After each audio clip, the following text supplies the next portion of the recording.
आज शिबू सोरेन जी का जयंती मनाई जा रही है और बता दें इस मौके पर आज चतरा में कई लोग एकजुटान हुए हैं आदिवासी समाज के और कई दुखों को और कई तकलीफ़ों को सामने रखने की कोशिश कर रही है। बड़ा कार्यक्रम होने वाला है और उनका प्रतिमा का अनावरण भी होने वाला है। सबसे पहले मिलाते हैं सोमन उरांव जी से और उनसे जानने की कोशिश करेंगे कि भैया जी आज का कार्यक्रम क्या है, क्या कहना चाहेंगे भैया? सबसे पहले चतरा जिला के तमाम आदिवासियों को मेरा जोहार जी। दादा, यहाँ जो हम लोग आज कार्यक्रम कर रहे हैं इसका मुख्य उद्देश्य है पेशा कानून को लेकर के जी, जो चतरा में नहीं मिला है जी। राज्य के 13 जिला में मिला, 8 जिला को नहीं मिला है, तीन जिला को आंशिक रूप से मिला, 8 जिला को नहीं मिला जिसमें एक चतरा भी है जी। आज इसी का विरोध और सरकार को अवगत कराने के लिए हम लोग आज यहाँ एक जुटान जुटने जा रहे हैं जिसमें सत्ता पक्ष के भी विधायक कुछ आ रहे हैं। ये कार्यक्रम 12 तारीख को होना था लेकिन दिसुम गुरु शिबू सोरेन के आज जन्मदिन है, इसलिए हम लोगों ने एक दिन घटा दिया है और इस कार्यक्रम को आज हम लोग 11 तारीख को कर रहे हैं। एक तरफ दिसम गुरु शिबू सोरेन जी का जयंती मना रहे हैं, उनका प्रतिमा का आज उद्घाटन कर रहे हैं और दूसरी तरफ उनके ही बेटे आज सत्या में हैं और उनके विरुद्ध में आज जो पेशा कानून चतरा में लागू नहीं हुआ है उसके विरुद्ध में आप कार्यक्रम कर रहे हैं। अब पेशा कानून यहाँ पे क्यों लागू होना चाहिए ये बताएं। दादा, बात ऐसा है कि दिसुम गुरु जिस सोच के साथ झारखंड को अलग किए हैं और ये झारखंड को आदिवासियों का राज्य घोषित किया गया है या झारखंड हमारे आदिवासियों का राज्य है, तो इस राज्य में आदिवासियों का एक उत्थान के लिए किया गया है। दादा, तो यहाँ अभी जैसे जिस तरह से ये झारखंड जो है वो 5वीं अनुसूची के तहत आता है और ये 5वीं अनुसूचित होने के बावजूद हमारे चतरा जिला में लगभग 3.5 लाख हमारा आदिवासी बहुल्य संख्या है जी। तो इसके बावजूद भी हमारे चतरा जिला को 5वीं अनुसूची क्षेत्र में तो रखा जरूर है लेकिन पेशा कानून से दूर रखा। ये मैं सरकार से मांग करता हूं और ये गुहार लगाता हूं कि ये चतरा जिला में पेशा कानून दिया जाए और यदि अभी तो हम लोग प्रेम से मांग रहे हैं, अगर जो मान लिया जाए ये पेशा कानून हमको नहीं देता है सरकार, तो हम लोग बाद में इसको उग्र तरीका से हम लोग आंदोलन करेंगे और बाध्य हो जाएंगे, सरकार के खिलाफ लड़ने के लिए तैयार हो जाएंगे। देख सकते हैं, मैं बता दूं कि पेशा कानून इन गरीबों के लिए, एक बार कैमरा इधर भी लेके आया महेश जी, ये गरीबों के लिए अगर पेशा कानून लागू होता है तो ये लोग सरकार को अपनी तरीके से जल जंगल ज़मीन को बचाने के लिए, उनको पूर्ति करने के लिए और साथ ही साथ अगर वो लागू हो जाता है पेशा कानून तो सरकार इनसे पूछेगी कि हमारे खनिज पदार्थ, हमारे जल जंगल ज़मीन को किस तरह से सेफ रखा जाए, उसको किस तरह से आगे उद्योग में लाया जाए, सब कुछ पेशा कानून में आता है, वो अच्छी तरह से जानते हैं। लेकिन हमारे साथ एक भैया जी हैं जो बिरहोर समाज से, प्योर बिरहोर समाज से, लेकिन देखिए ये पढ़े लिखे बिरहोर है। आज तक आपने कई ऐसे बिरहोर को देखा होगा जो कहीं ना कहीं, थोड़ा सा 1 मिनट पुश कर लें।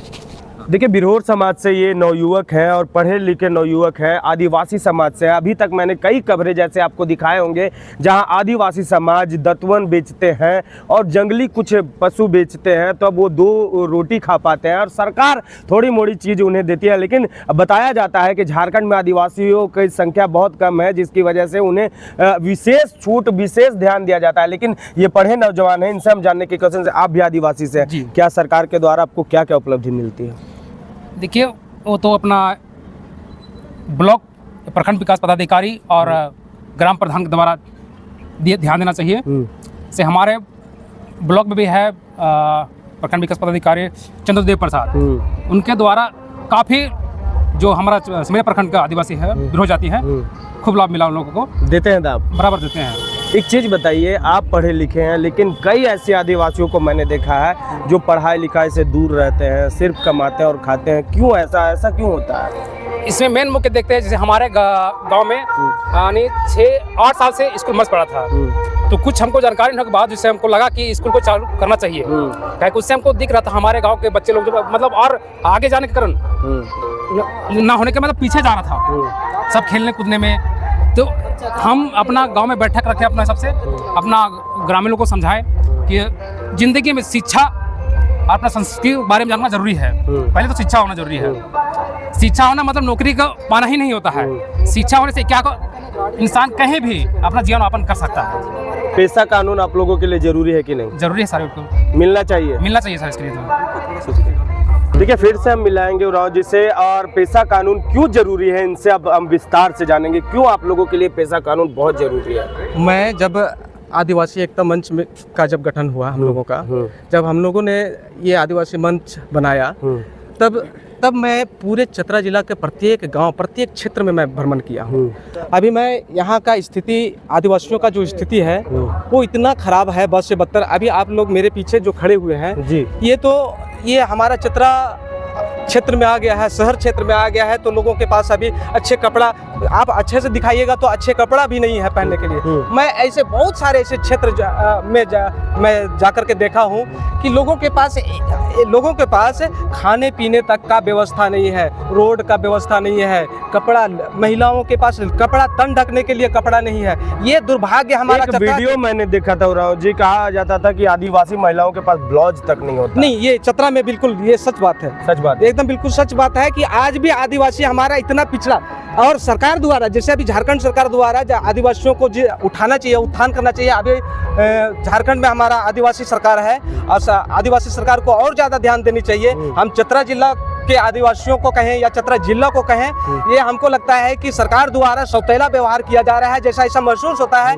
वो इसलिए हम, चूंकि हम बहुत सारे ऐसे क्षेत्र, जैसे कुंदल क्षेत्र में चले जाइए आप, लावालंग क्षेत्र में चले जाइए आप टंडवा क्षेत्र में चले जाइए, लावालंग और कुंदा प्रतापपुर ये क्षेत्र में जाइएगा तो आज भी बिजली, सड़क नहीं है दादा। आज भी लोग बस ठीक से नहीं देख पाता है, खास करके आदिवासी के गांव में दादा। मैं प्रत्येक गांव से भ्रमण किया हूं, मैं प्रत्येक गांवों से मैं गया हूं। मैं ऐसे ऐसे गांव में गया हूं कि आज भी लोग, आदिवासी लोग जंगल के कंदमूल खा करके जीवित रहता है। सुबह अगर जो कहीं से मजूरा भी मिला, कहीं से लोग रोजी रोटी भी किए, तो दिन सुबह का खाना मिला, शाम को नहीं खा पाते हैं, किसी तरह माड़ भात खा लेते। अगर जो खा भी लेते हैं तो दूसरे बार उसको फिर से सोचना पड़ता है दादा। बहुत हम लोग, इसीलिए हम लोग आदिवासी, यहाँ का जो चतरा का जो आदिवासी है उसको उठाने के लिए, हम लोग यहाँ को उत्थान करने के लिए एक आदिवासी मंच बनाए हैं। हम लोग चाहते हैं कि जितने भी आदिवासी चतरा जिला में हैं वो एक मंच में आएँ और हमारे साथ देख देख करके सीखें। हमारे एक विनोद भाई दादा, हम ज़्यादा लंबा नहीं खींचना चाहेंगे वीडियो को। एक अंत में सवाल है, पेशा कानून आप लोगों के लिए क्यों जरूरी है और क्यों मांग कर रहे हैं, इस पे हमें बात है। देखिए दादा, चतरा जिला एक बहुल क्षेत्र है।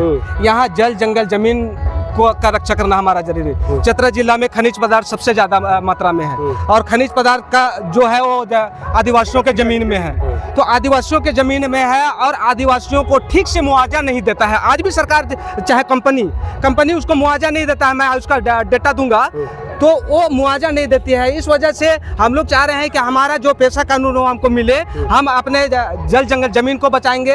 हम हमारे चतरा के धरती में जो खनिज संपदा है उसको हम लोग रक्षा कर सके और यहाँ के आदिवासियों का उत्थान कर सके हमारे मंच के द्वारा। क्या दादा? चलिए, ये थे सुमन उरांव जी और ये आप बहुत कोशिश कर रहे हैं कि हमारे आदिवासी भाई आगे बढ़ें और शिक्षा के क्षेत्र में और सभी क्षेत्रों में आगे बढ़ें, ताकि हमारा समाज जो पीछे होता जा रहा है वो झारखंड के स्थल पर कहीं ना कहीं वो उनका भी नाम रोशन हो। मैं हूँ रवि कुमार और आप देख रहे थे मामले न्यूज़, जोहार झारखंड।